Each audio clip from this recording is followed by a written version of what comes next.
Ma yebongra yensan for Fronso emu na preschool department ayem kran totofe wa school no ya share Ninting RC primary school Wamampon mensi mo Asante mo no ya tumu kakra nyina ne se ja eto ho ama school feeding bia won mo no anuane no ho nso eja ne kan no Kasee yi edieche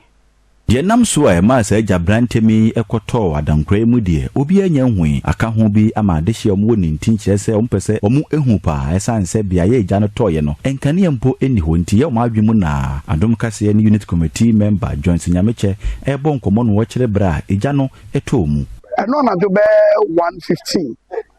me da ho na uma ba ko di mirika e den tietia mu se entu mikamra na Agya atodan ni Sata mono na anajo obi ada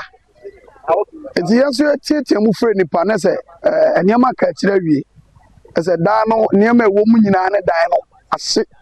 se mu anwa eniema omde school feed ni nyina gudan nim aho na ye omo office enti da tam ebedu ye na che se adomfo bi be ye moama tetimi dum gya na se niema ni nyina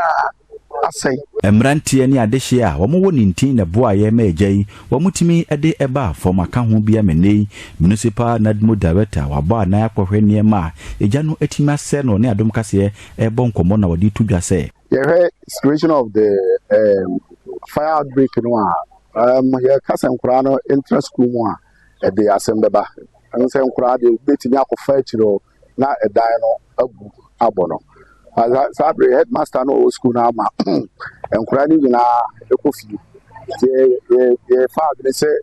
ye bebu edan no afiri na ho no aisi